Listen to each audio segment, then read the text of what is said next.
need to upgrade OBS, which is kind of causing it to get disconnected. Oh, is it?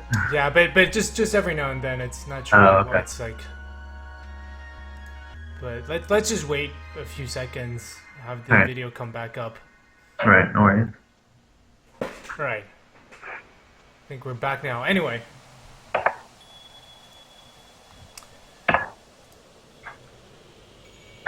So here now, this puzzle, I can do this to... Huh, okay. Don't tell me, I'm not, I mean... I think I'm getting a sense of what's happening with the, with the two-player, with the guy-girl relationship. Main GI asked about the empty room before the first between things. Says there was an empty room to the left. I'm not 100% sure. I might have missed that. Huh. I wonder if I can go back. Yeah, I'm Wait, not wait, sure wait, what he wait. means either. Yeah. We don't know what you're talking about, Main GI. Black and white. Okay.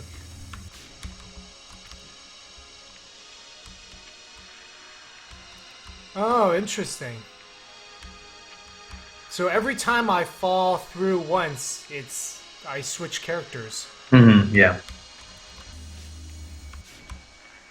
Right, so you're kind of teaching me how to...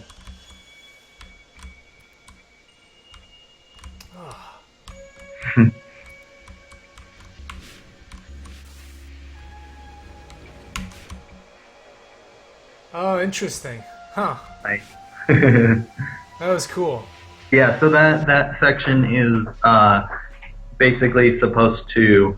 The idea is to get players to realize that if something's out of sight, then you don't have to worry about it, essentially, unless you have, like, moving objects. So, like, the death triggers, the static, if you don't see it, it's not going to affect you. So you can essentially, you can save yourself from dying. You can use it in a lot of puzzles. Oh, and I also just realized you could have totally, instead of jumping, just come over to this side. Yeah.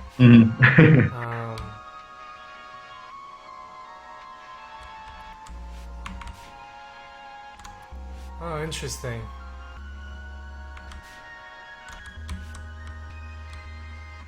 And so I did see a whole bunch of names at the beginning. It seemed like I did count all of them. There's like 5, 6 people working on the game. Yeah, 7 of us.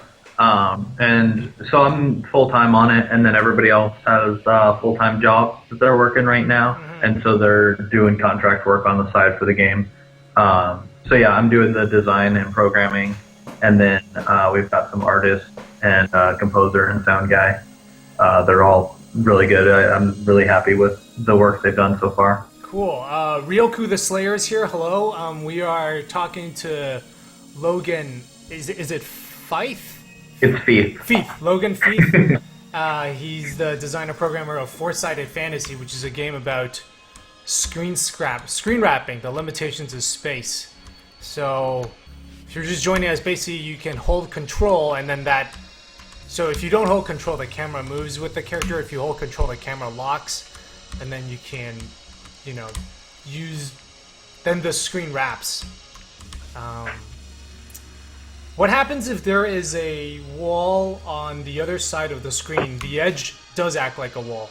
Yes. Yeah, you can. Yep. Yeah. And the animation for the male character is done, but not for the girl yet. Hence, Yeah. Four-Sided Fantasy.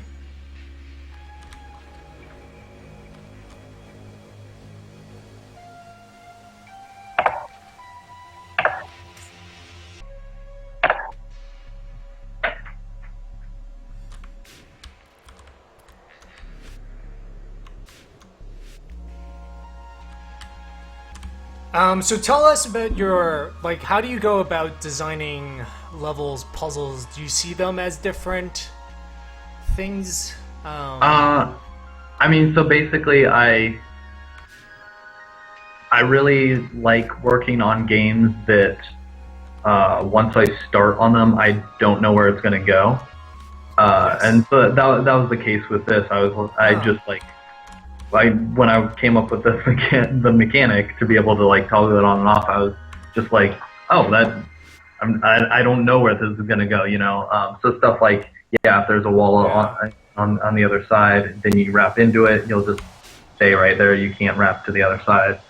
Um, and so a lot of the puzzle design is just um, toying with the mechanic and seeing what I can do, and then not necessarily making a puzzle for everything you can do, but making a puzzle for the things that are fun to do. Right. And then is a lot of time. Like I know for me, all of the puzzles that even now I'm still using, I would say most of them were made in the first 6 months of development. Like they just kind of happened. But then what's taken so long is like getting the order correct and everything. Yeah, yeah, exactly. Yeah, a lot of the puzzles have been in for a while. Yeah, it's just tweaking and trying to get the difficulty curve right is definitely a big part of it. Um, So you've got the right Mocosmo.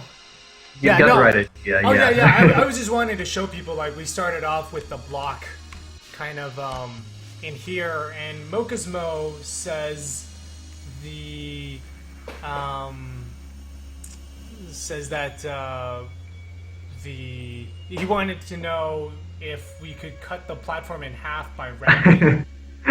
So that was something I tried, but it's one, not very intuitive, and two, it doesn't make for good puzzles. Yes. It like it's a cool thing that you could do, but then it doesn't really lead to any good puzzles with it.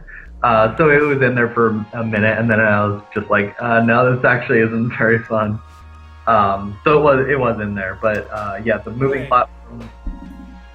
platforms, they're still not as you saw, like the collision was a little bit off with them, so they're still not fully implemented, but they're in there so far. Yeah. Yeah, I also, you know what? I just realized the reason why you have those particle systems is because now I know there's death beneath me, right? Without having to Yeah. see it. Mhm. Yeah, Um, that was one thing I found, like in the original 1 month prototype. Almost immediately was like, oh, I need a way to let people know that there's a danger off screen, because so much of the game is about what's on oh, screen and fuck. what's not. Oh no. Yeah. Yeah, and it took me a while to realize I didn't quite know them. They do make you fall slower, Yeah. um, but I thought that was just it. I thought that was sort of the only reason. I didn't Mhm. realize. Yeah, yeah. They're also there to warn you. Yeah. Oops. Oh no. It's because I was reading the chat. Oh. And you guys did a Kickstarter for this. I remember. Yeah, it was more than a year ago now. Right. Yeah, and yeah, I'm really happy with our backers. Like, we have a great community. Every time I post updates, people are understanding about, like, if I have to say there's a delay or something like that. People, yeah, really great community. There's a bit of a slip with the. Yeah, yeah. So the moving platforms still need to work. They're not 100% done. Yeah. So that's one of the things, is there's a little bit of a slipperiness to them, which is kind of a pain. Like, because when it like hits the wall, it like you slide back Mhm. a bit. Yeah. Mokismo asks, wonder how fast the camera moves.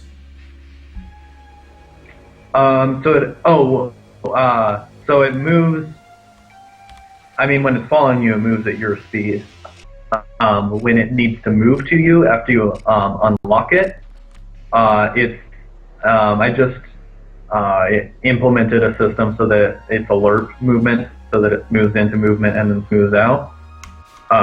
And basically, it moves super quick, but if you need to lock the screen again before it's done moving, it'll actually just jump to the characters, so that there's I no see. weirdness there. Huh, interesting. There's like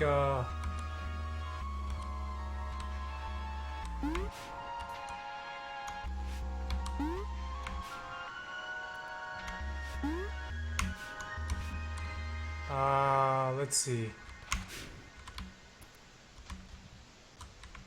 Huh, okay, so I want to get below, but as soon as I jump, it locks? Oh, I know. Oh, I see, I get it. Oh, this is cool. Right. Nice.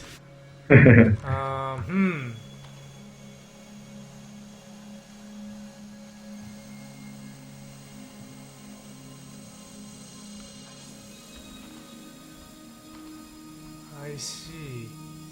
And then do you guys... It looks really good. Is it... Where in development are you guys at now? So basically, so 26, as you probably know, is the deadline for IGF. Oh, yeah. Submission deadline. Actually, I did know that because I'm not submitting this year. Oh, really? Okay. And basically, that's a milestone for us, where it's somewhere in between alpha and beta, but we're going to be essentially like it'll be a good estimate of the final playtime. So right now we've got, or by that milestone on Monday, we'll have 4.5 different environments in, and it's five different worlds. So that's what we're aiming for. Ah, I see. Huh. This is a... Hold on a second. So this whole section kind of delves more into the top and bottom, the top and bottom of the screen, because there's some interesting puzzles you can do with it. Hold on.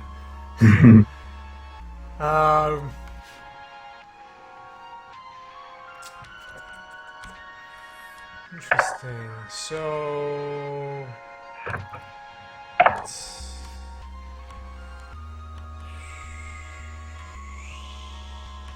Huh.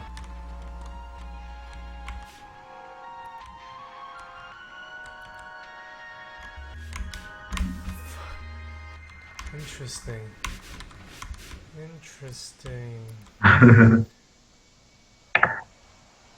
Hold on.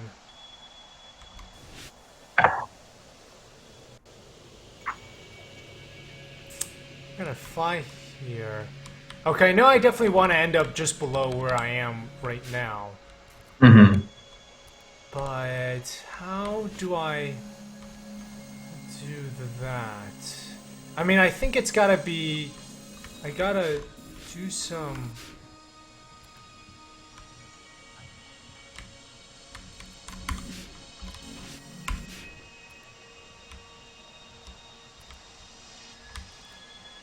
Oh, wait, I think I know. Okay, I think I know what's going on.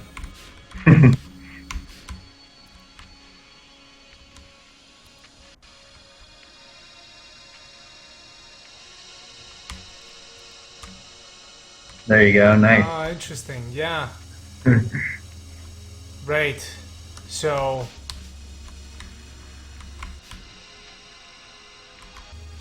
Right, I think so that again is playing with the edge, right? That the sort of thing that you don't normally see with wrapping. Yeah, exactly. That was.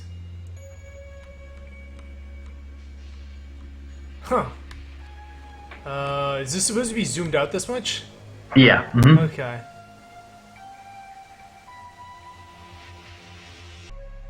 Yeah, because one of the things that we're trying to do is, have you played 30 Flights of Loving? Yes, I have. Okay, so we're not quite as extreme or as often as that game does, but we're basically attempting to do a similar thing with filmic transitions between scenes, and so you'll see that every now and then with a foreground wipe or a dissolve fade, because we're trying to make it a seamless experience, so you don't really think about like, oh, a level is loading or something like that, because that just completely breaks the flow. AC Poo 92, hello, says, loving this, lots of puzzles similar with the Swapper so far. Yeah, I definitely get that that vibe.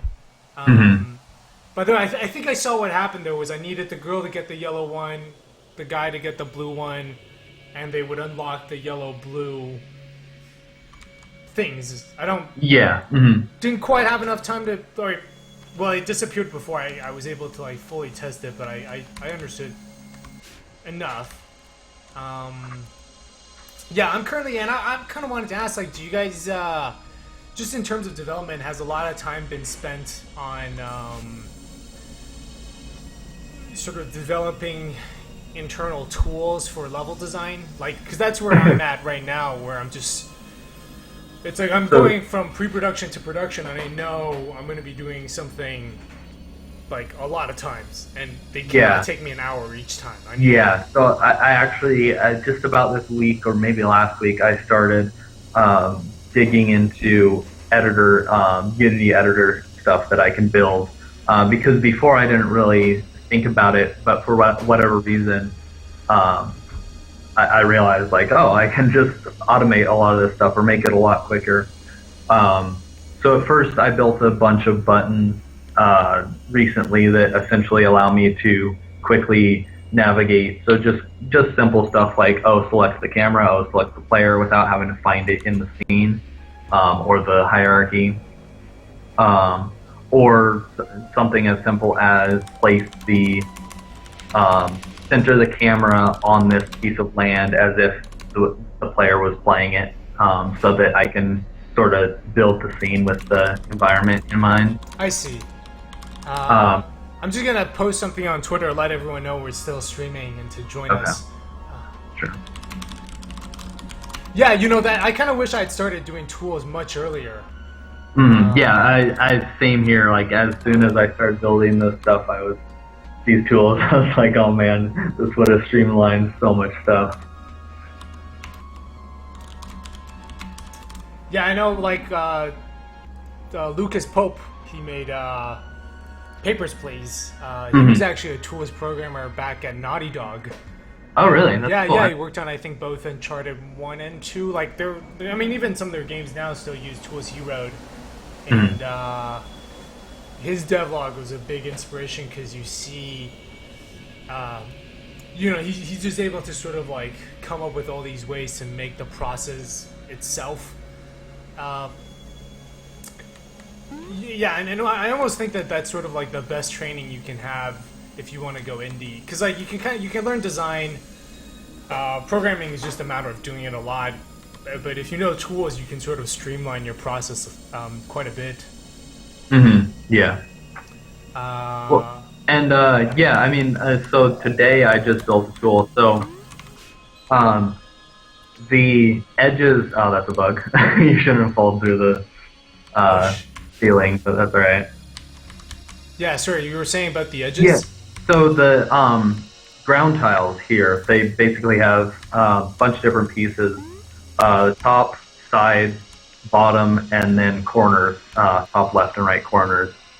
And I have a script that basically I can choose which ones are on or off. But that takes a while to manually do. So essentially, I recently built a thing into the script that automatically checks. If you jump, you should be good. Yeah. Oh, there we go. Yeah. Yeah. I built into the script an option that automatically checks it raycasts at the start of the scene to see if there's ground next to it, so that it doesn't need to place one there.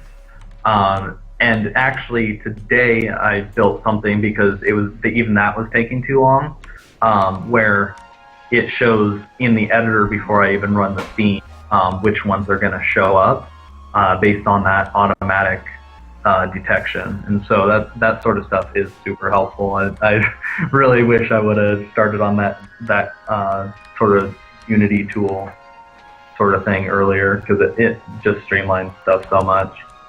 Oh, interesting. Oh, and then I see now you have the gap where there isn't particles. That lets me know exactly where to line up. Yeah. Yeah, it's sort of, it's cool. I see you're doing a lot of stuff, kind of playing with these conventions, because normally that's what do they call that with platformers when you have the hole? It's sort of like I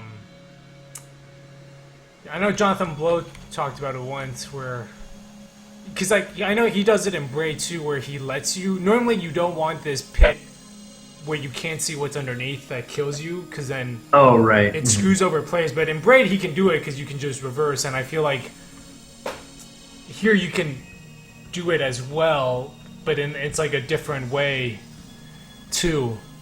Yeah, well, I think the one of the appealing parts of the mechanic is that it you can iterate on the puzzle solving super quickly. Like not me as a designer, but you as the player, because it's just a simple matter of. I mean, besides our checkpointing, it's also just a simple matter of walking from the middle of the screen to the edge, and we don't zoom out far enough that it gets tedious or anything like that. Right.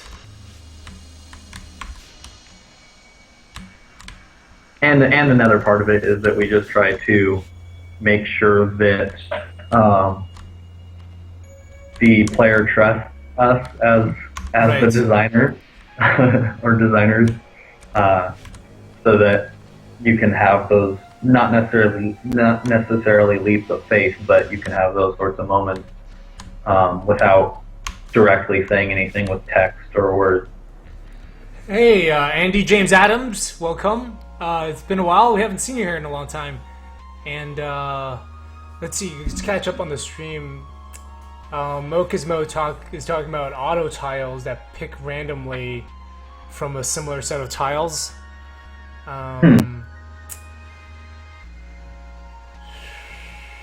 Let's see here. They're talking about flying. I'm not too sure 100% what they're talking about.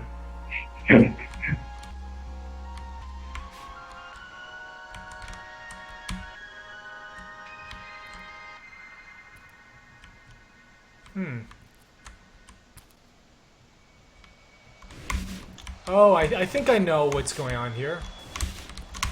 Wait, okay, interesting. Oh.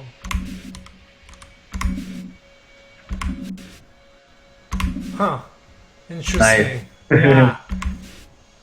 It actually was, wait, is this what, I think that might be what, Mokizmo is talking about with flying.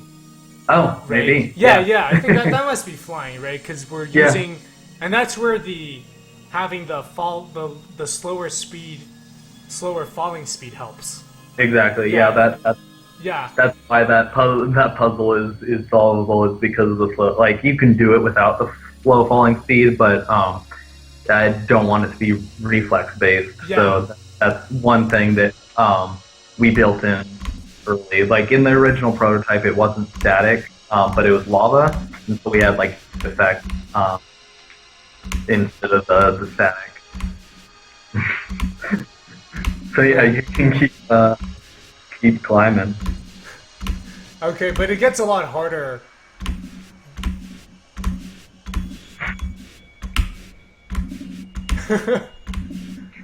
It's a lot harder with like without the slower speed it's actually pretty hard to get it. Is that kind of how you guys are doing? Is that how you're planning to prevent the player from moving up? So if you saw, there was like a group of clouds up there at the very top. You saw for a second. That is essentially. I didn't have it in the original prototype. I made it for this game, and it basically stops the camera, but without stopping the player. Like it stops the upward movement of the camera. So it's sort of a soft cap on your height. So that way you don't have to have every single area enclosed with a wall, and then it's just like doesn't even make sense at that point, like how that level geometry exists. Yeah. So that's one thing that like it seems to be that not everyone gets that, but I don't think they really necessarily need to fully understand it because most players that attempt that, like they see the wall of clouds and they try it a few times and then they just move on and go on to the next puzzle. So I think it's working pretty well. Yeah, it is because like the. So I had no idea. I think Mokuzmo was. This is what. Flying Man, and I didn't understand it. And what gave me the hint was when he mentioned the slower gravity fall, and I was like, oh wait, so now I can do that. And when you have the particles and the slower fall speed, the pace at which you hit control is like very easy. Like it sort of like makes sense. And then yeah, as soon as you don't have that, it becomes just like every 2 hits you end up being lower than where you were before. Yeah.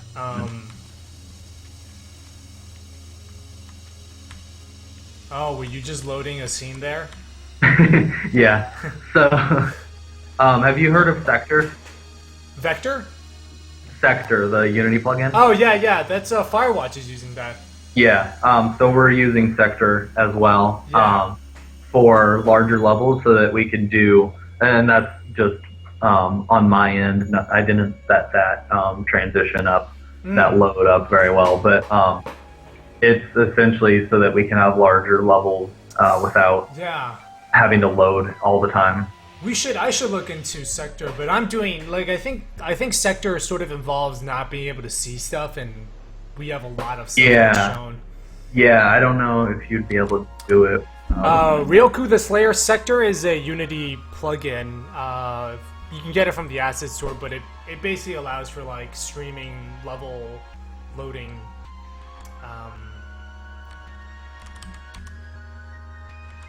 Yeah, and the main reason behind that, like the reason we want larger levels, what the is fuck? Because oh no! What the? Oh, I get it. I get it now.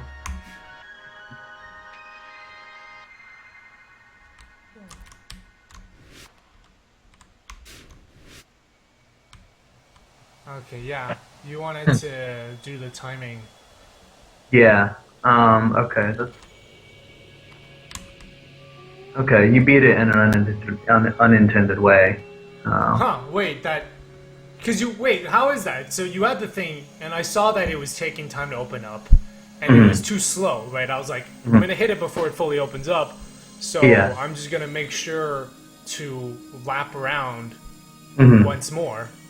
Yeah, so the intended solution is once you see the static opening up, you lock the screen so that you're falling infinitely and waiting for the moving platform to wrap back around, and then you can land on it again. And by that time, the static has opened up enough.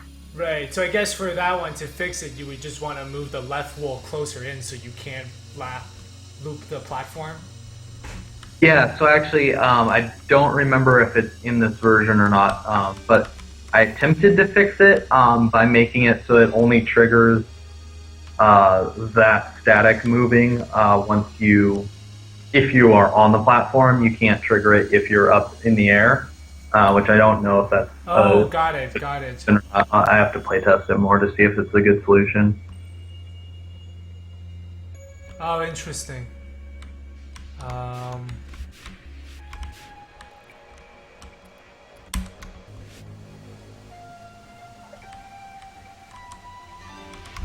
What the, hold on.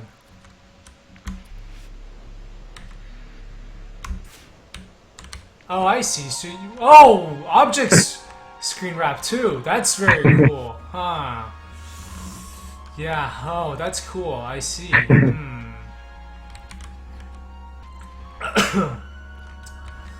Huh, interesting. Was that in the fourth wall? Moving platforms, like being able to screen wrap the moving platforms was, but we didn't have any like moving.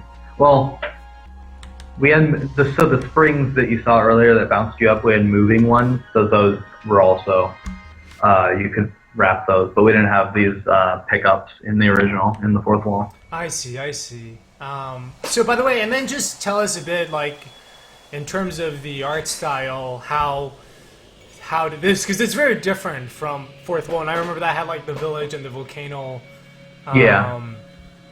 And Well- yeah, AC Poo 92 says they love watching this, but I think I kind of want to wait until it comes out so I can experience the discovery. Yes, you should definitely do that. We will see you Yeah. later. Let's talk about the art style. Like how Yeah. is that? Well, I mean, first of all, the big departure from the fourth wall was just because I was really tired of that sort of melancholy black and white feel, not just in terms of other games existing on the market, but also just working on a game like that. Yeah. I wanted something like the complete opposite, colorful and saturated, but still like there's a danger of making it so colorful and crazy that it doesn't fit the like relaxed mood of a puzzle game. And so I still wanted to have that mix of like saturated, like colorful, but without being too, I don't know, peppy might be the right word. I don't know. Right.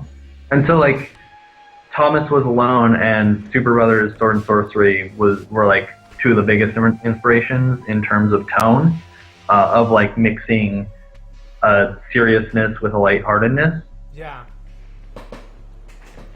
And basically, like that's essentially what I told our concept artist. And then he went from there and drew up a bunch of different concepts. And this one that we went with is based on an illustrator's style. His name's Justin Mezel. Huh. I see. And he's got like a really cool angular, sort of mysterious look to his illustrations. Yeah. Main Jai just made a joke. He said, this is actually a commentary on your own design thoughts because you die when you touch black and white static. So in some ways, you've made your past the element of danger. I really like that. I never thought about it that way. And then in terms of music, that's it's also very calming. That's one thing I've noticed. Yeah, that's definitely one of the goals. Like I with puzzle games, I can't stand when you just hear the same. I mean, it's ironic because we only have one song in the game right now. But like, if you hear the same 15-second loop over and over again in a puzzle game, it's just stressful and it's not relaxing at all. And it should be relaxing to give people time to sort of think it through. And the music is actually inspired by a film called Upstream Color. Oh yeah, by the guy that also made Primer. Yeah, Yes. That's one of my favorite movies ever. And Primer or Upstream Color? Upstream Color, and really? the soundtrack. Yeah, the soundtrack is just incredible. Interesting. I started watching it. It was, I think, I was expecting more Primer 2, and it's not. Yeah, no, it is. Yeah. It is definitely not that. It's a really unconventional movie. Like, it's really bizarre. And I found that for the most part, people that I know that have watched it, like, if you fall on the artist side, right, then you really like it. But if you fall on the programming side, then you probably don't like it, which is really interesting to me. Oop. Wait a minute, what happened? I think that was a bug. That shouldn't have happened. There you go.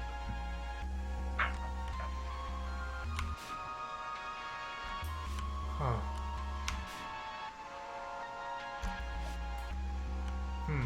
Yeah, now it has gotten definitely a little bit harder.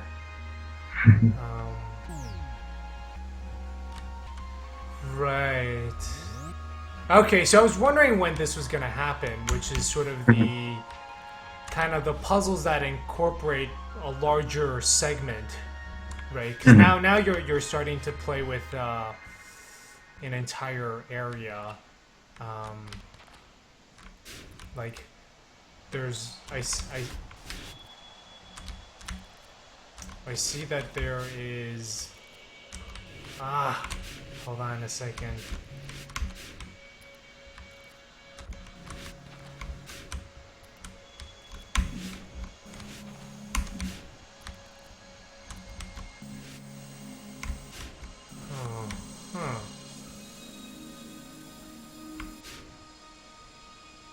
Interesting. Oh, I know. Yes. Nice. Yeah. Yeah, that was very cool. So this puzzle, these two puzzles right here are a big sticking point with people, and we've had to move it all around like the whole game. Like I'm moving these two puzzles all the time. But it's the first instance where you get to choose which puzzle you want to approach first. Yeah. Which we don't want to, or we don't do it a whole lot, but in the instances that we can, I do want to give players that option. So if they get stumped, they can go approach a different puzzle. You know what? So this is so interesting. This one I was stuck for a long time because I kept thinking I couldn't go left. For some reason, it was like it felt like that was another chapter or something, but it clearly wasn't. Now I'm stuck. No, I'm not. Interesting. Yeah, that was Yeah, and communicating that you can choose which puzzle to go to first is also difficult. Like I don't think we've fully done that yet. Yeah.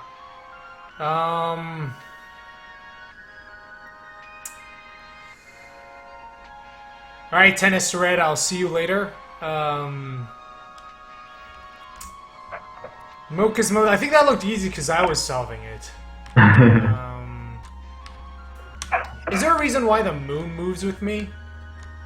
That's just where it's placed in the... It's just placed really far back in the scene, and so it's... it looks a little weird that the moon moves with me. Yeah. No, there's no reason why it moves with you. It's just because I don't think it should, right? Place. No. Yeah.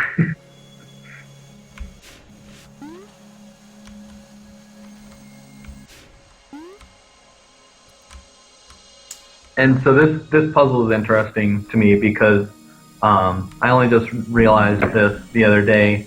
So you've figured out that the springs can bounce you without having to jump on them. Like you can just run into them and it bounces you, but not everyone does. Oh, they want to jump and land on it? Yeah, and it's impossible to beat this puzzle if you do that. And so I actually modified in a current a build that's not this one. I modified the first. Nice, you beat it. Wait, why can't you? What's wrong? Why can't you? Actually, you might be able to actually, but okay, you can, but it's just less intuitive that way than just like walking into it. Or at least that's I don't know. That's my thinking at the time. Oh, I see. Okay. But basically, I modified the first instance that you run into a spring or that you encounter a spring, and made it so that it forces you to walk into it instead of jump onto it, so that people immediately learn that. Right. So right now, when you die, you become the guy. Oh, this is interesting. So yeah, you have a lot of I guess is this an issue where? No, never mind. You know what? Because you're doing a 2D game. That's like a field of view, FOV thing with first person, where sometimes you lose. Actually, that reminds me. That's a good point. With perspective, did you guys have an FOV slider? No. No, definitely. right? Yeah. Although someone did find a exploit in some puzzles where essentially the edge of the screen had a little bit more curvature than the center of the screen, and so you could break puzzles that way, which was just like completely unexpected.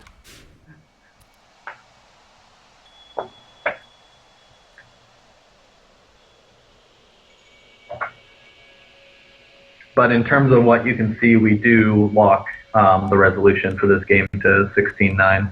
Right. Yeah. Huh.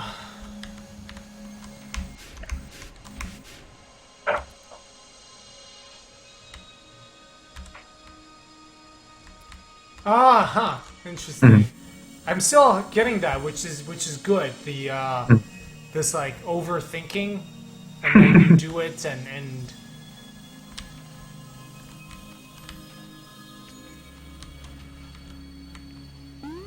oh yeah, I see, huh? Oh, what? Huh? Okay, interesting.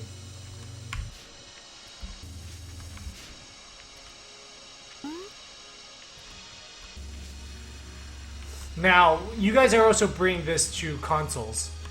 Yeah, that's correct. Yep. Is there how would you even die on the ceiling static? Was if you jumped, I think. I was answering a question from Main Gi in the chat, but also in terms of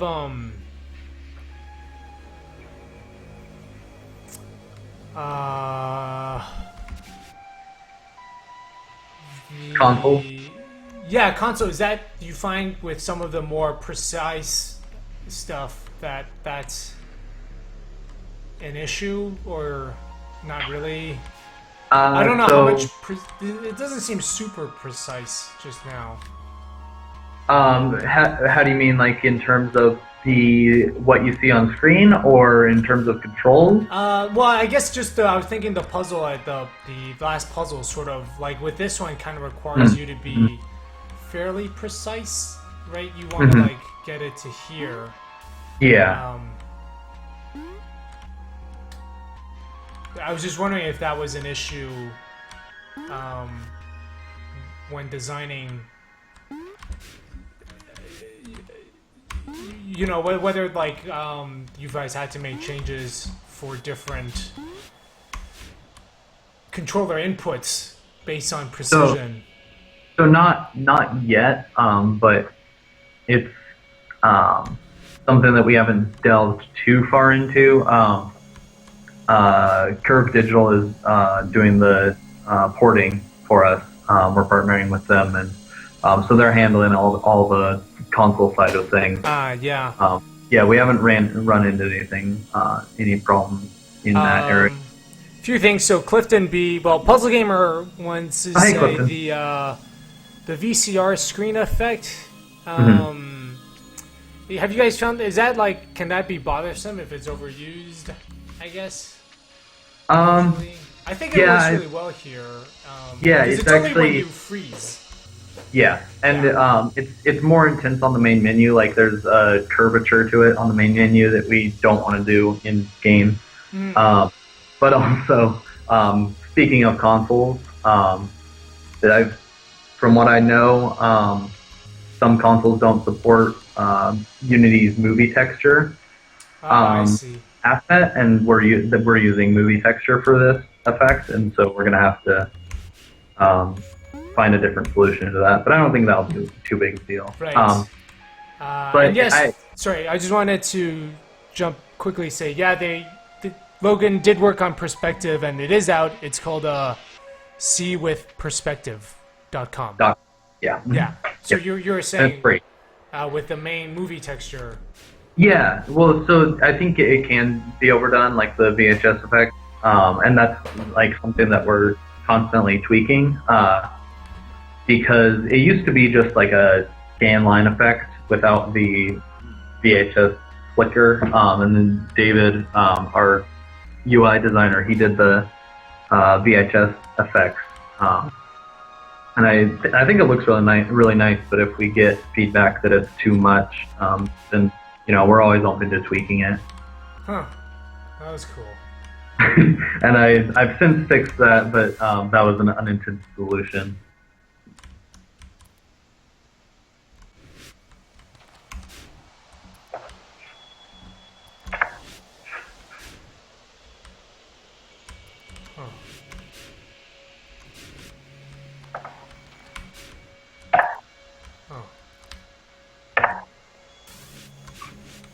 Oh.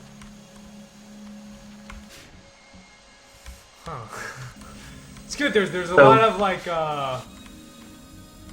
moments where I'm just like. Well, so yeah.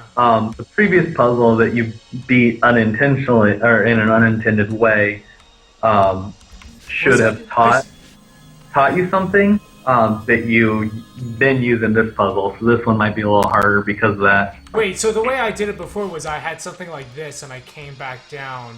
Yeah, And that was not the intended solution? no, it wasn't the. Interesting. I thought that was a good one, though, because it involved getting to the other side, and you only had a small window in which to let go, right? Because otherwise Yeah. you come back and I thought that was, that yeah. felt like that felt like a technique you were teaching me. Yeah, interesting. Huh.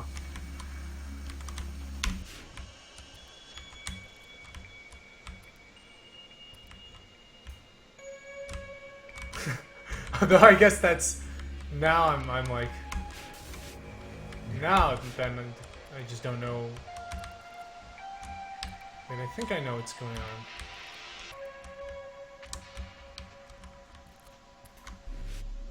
Huh. Interesting.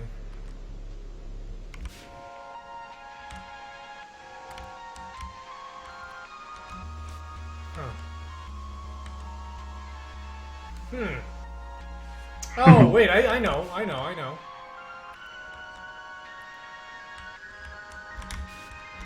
Never mind, I don't know.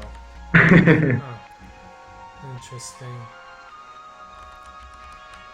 Well, I don't want to get spoiled, so... Alright, Ryoku the Slayer, we will see you. Around us, so Andy G, yeah, I guess some people are having low battery issues.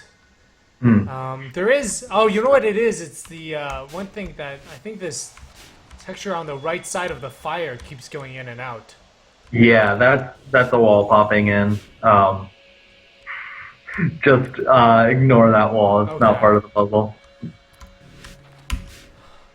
Okay, well, I don't really know how to do this one. Well, hold on. Let's try to. All right, I think I want to solve this one, and then we'll end the stream. It's almost Sure. not quite 10, but yeah, I feel like we've gotten a good chunk of it, and I want to let people also have fun playing it. Yeah, This yeah. is let me see if I can figure it out. I kind of want to talk through this one, so I know I'm gonna come back. Obviously, it's like I want to keep the fire there. Oh wait. Hold on. So if I'm on the other side, I just need to get to right below me, which is.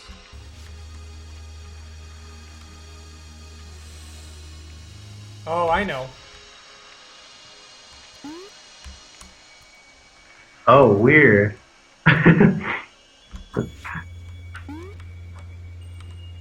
That's all the way back Go there. back? Yeah. Yeah, okay. That's fine. So, actually, maybe we can then talk about... So it was this solution, right? And it was... No, wait. It was this. This was Yeah. what I did. And you said it was not intended. I was gonna... Right. I jumped in, came in from the other side, and then let go. And it's Yeah. not intended. Yeah. Huh. Except it feels like it's such a good solution. Yeah. Yeah. I mean, I could use that for a different puzzle.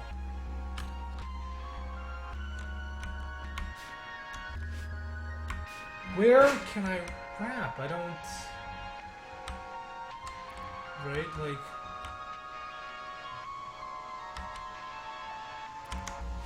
Okay, so... Because this is just the same. I feel like... Right, I'm not gonna... So, but if I come down here... This isn't giving me... Well, now it just died. Interesting. I guess it's funny because I don't really see another way to get back from the last one, other than the solution. I guess that's also the thing with puzzles where it's like when you solve it this one way, you end up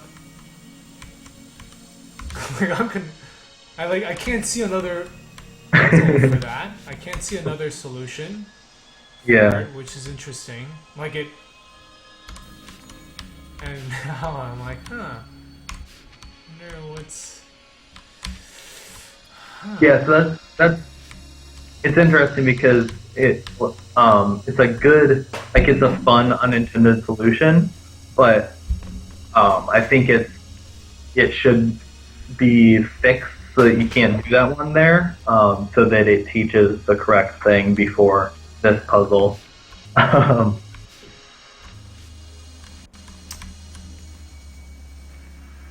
and I'll say that they don't have the same solution, Mokesmo, but they do have similar solutions. Oh wait, hold on. I think they're saying they're in the chat. I think people in the chat have figured it out. Hmm. Right. So let me just clarify for everyone like where my thinking is. So previously, okay, because we can go through this way. Like so previously it was this puzzle. Hold on. Right, and I wanted to get to this bottom right sector. And the unintended solution, but which I thought worked well, was I fell through. I'm gonna jump to my left, and then I'm gonna come back down into this right. So in that moment when I'm in this bottom right sector, I let go of control, and then I'm there. And everyone seems to have solved it, except for me. But I can't figure out where to.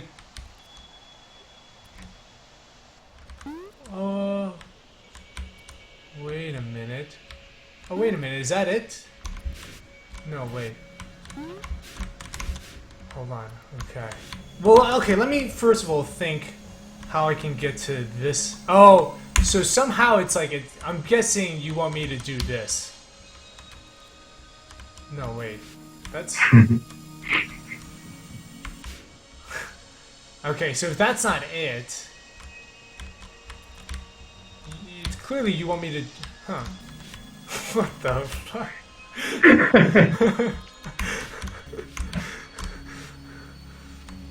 Huh. The spring... Oh, wait, okay, so we have the spring. Mm-hmm.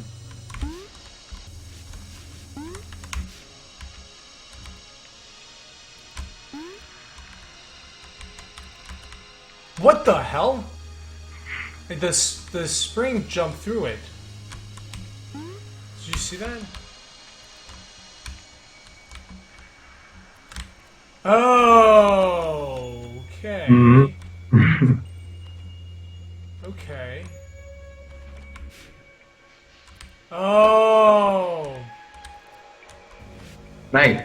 There you go. So yeah, Interesting. they are pretty similar solutions, and it's. I mean, what I'm attempting to do with the first one is the spring sort of automates things for people to get them started, and then with the second puzzle, they have to do it themselves, which I do a few times with different puzzles. Like I'll do an easier, or what I think is easier, and somehow automate it or make it give the player a head start, and then have them do it a second time without the handicap. To make sure that they actually learned it. Okay, so I want to talk about this, right? So this is really interesting to me. So we had this one puzzle, and so I guess the first puzzle is you want to get to this. We have three sections: the top half, the bottom half left, and bottom half right. And we wanted to get there, and I did it. Yeah, I guess the thing is, I feel like my solution works. This first one makes sense to me, even though it's a little unusual. I did think it was a little bit different from. Well, not quite. It's like it's a timing puzzle, right? Essentially, because you end up in this loop, and it's a timing where you let go there. So okay, I solved it this way, but you wanted the problem though is if you solve it this way, then when you get to here, you're screwed. Sort of, more or less. Yeah, you're like this doesn't make sense.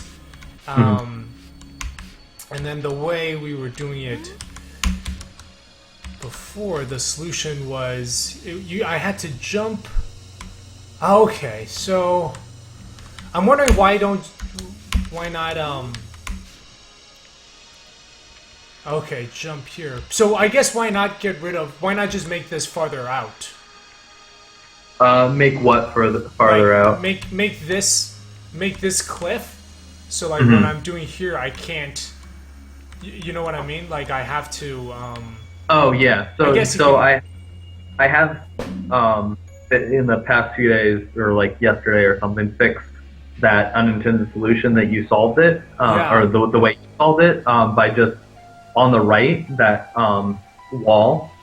I just brought it down further so that you can't wrap to the right side. Does that make sense? Sorry, you like wait. What's wrong with the fix of making this cliff extend further out so it's one continuous line? I think that would work too. Yeah, I guess they're probably about the same. Because really all you want is just to eliminate this solution, right? Yeah. Mm-hmm. Yeah. Yeah. And I know, so Mokizmo says you just delay needing to figure out, but I don't quite think so, because... Well, so the spring one is there because the next one with the fire, people were having a pretty hard time figuring it out, and so whenever I have that sort of situation where people are really getting stumped on a puzzle, I usually try to put like a helper sort of puzzle before it that sort of teaches the concept and kind of helps you out or guides you along in a better way or more direct way. Right. And so it's a newer puzzle. Like it's not that old, so it could it probably needs some work.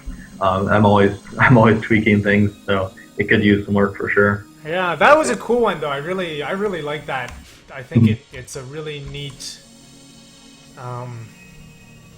It's kind of cool. I think like we've been playing for about an hour, and we're still having those moments where it's still totally within the rules of the game.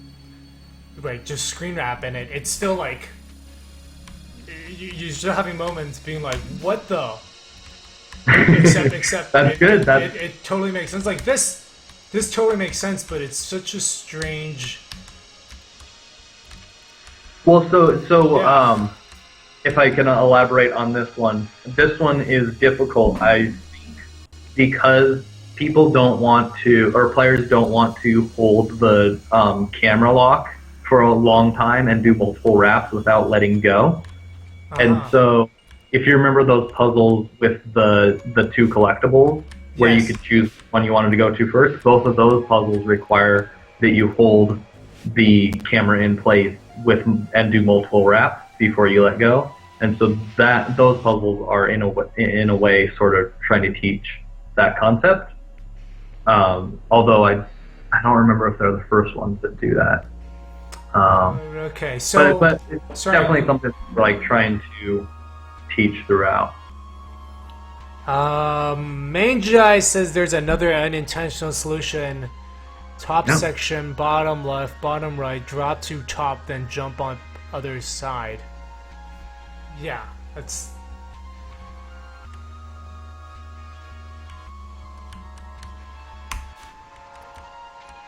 No, you cannot make the jump from the right to the left while above. No, you can't do the one I did here because there's this wall on the right side. That stops me. Yeah, this is really cool. Huh. And this is the first time, well, this is the first time that's done. Yeah, hasn't been done yet. So I actually came across, so there's two games that I've come across that do screen wrap in a similar way. Yeah. There's one called Eyes that came out for like smartphones, I think. EYES.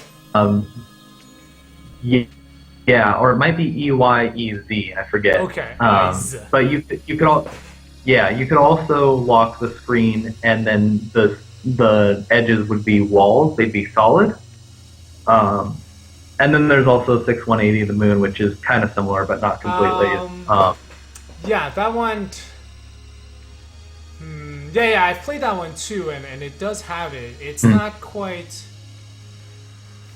Yeah, because that one you Yeah, can't lock. that game. Yeah, that one you can't lock this. Yeah, that one's more about the screen wrap being like your jump is like I don't know how to describe it. It uses screen wrap in a different way. Yeah. It's interesting. Oh. Yeah, like that one was more about the jumping than it was about the screen wrapping. Yeah.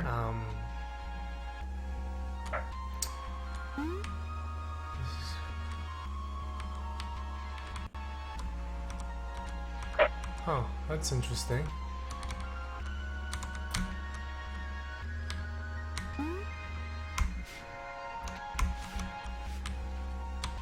Interesting.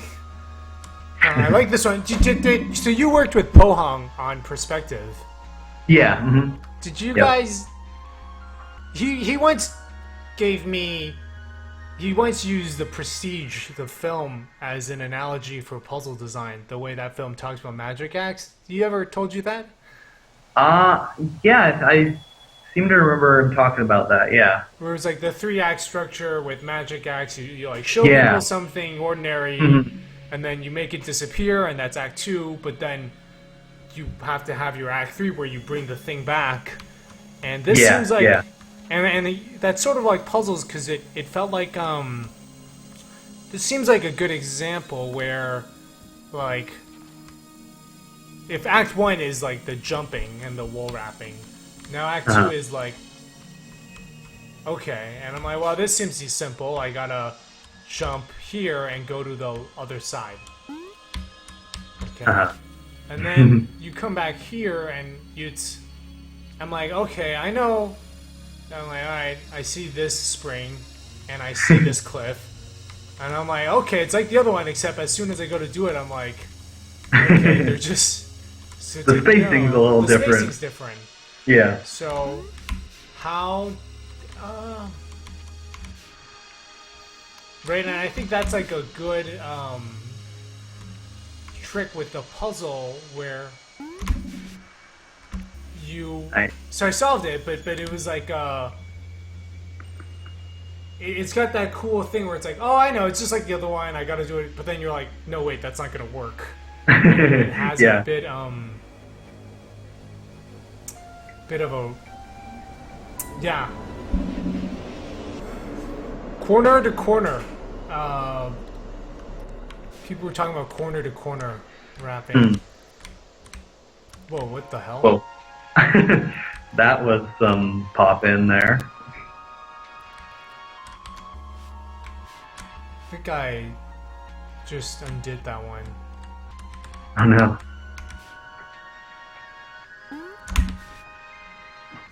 I don't actually fully understand what happened. Oh wait, I know. Right, yes.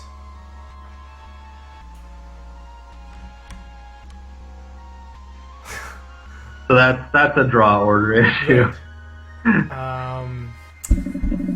Well, yeah. Hey, good night. Andy James Adams was here around. Yes, and this will be up on YouTube. There is enough empty space, but the mental thinking would be roundabout. Okay, apparently, I think Main Jedi says there's another solution for... So that one we were talking about we earlier. were talking about, yeah. Anyway, it's almost 10, so we've shown a lot of the game. I think it's... Yeah. I want to let people figure it out, but yeah, this is really cool. I haven't had a chance to play it yet, but until this, and it's definitely there's a lot there. I really enjoyed it. Yeah, it's like Thank you. it's still it's at this really good thing where like it's such a simple concept, and I think I know everything there is to know, and even now even over an hour in, I'm still like it's still surprising me, which I think is wonderful. Yeah, that's what we're aiming for. So, yeah, I mean, one of my big design philosophies is or design goals is to make sure that it always stays fresh and throughout the whole game. Like Braid is one of my favorite games of all time because it stays fresh. Like every puzzle uses something new and isn't just like a filler puzzle. And I love that sort of thing. Yeah, Riolo Foxtrot was talking about gonna make a PVR game in the vein of Relativity. Never did the Portal Link sides. We got me into reading the dev blogs. Oh, I have renamed my game to Manifold Garden, just FYI. And but anyway, so where can people follow this? It's foursightedfantasy.com. We have the website on the bottom of the screen. Logan, he's on Twitter. Low _ phi _ and are you gonna be at any events coming up?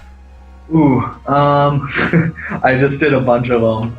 PAX, and then Seattle Retro Games Expo, and then EGX. So I can't think of any in the near future, but I usually try to go to a lot of conventions. So cool. And I'm then, sure I'll be at something. Are you looking at 2016 for release? Yeah. Yes. Yep. Okay. Cool. Well, this was very fun. Thanks for coming on and thanks for having me. Yeah. All right, guys, go follow Logan on Twitter. Check out Four-Sided Fantasy, and then they also on the Kickstarter page. You guys do the updates there. Am I correct? Yeah. And like all the updates so far, we've kept open to the public. So even if you're not a backer, you can go and look at them and see the progress. Cool. All right, well, have a good night, and thank you all for coming out and checking out the stream. Thanks, William. Yep. Okay, see you later. All right, see you later. Thanks for having me on. Yeah, no problem. Okay, so let me exit the game. So anyway, that was Four-Sided Fantasy. That was a lot of fun. Thank you all for coming on we had a really fantastic chat today. Sorry about the tech problems early on. Make sure to have, I think I just need to update OBS, and we won't have problems next time. But, by the way, so next week we are going to have Pavilion. It's this week we had Four-Sided Fantasy. Pavilion is a 4th-person game. Let me see if I can do a monitor share.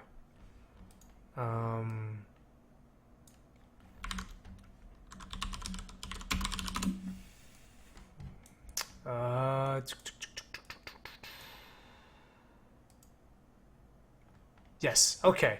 This is the game. We are going to be... Yeah, it's called Pavilion. It's a 4th-person game. You don't control the character, but you like tell the character where to go. It looks absolutely beautiful, and I think it's got a very Halloween-esque theme. So I'm really excited to check this out.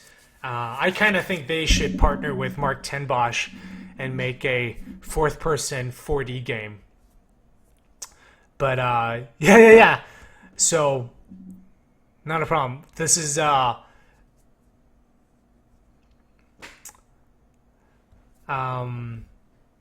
anyway, we will. This is the game we're going to be looking at next Friday. So wish you all have a great weekend, and I will see you guys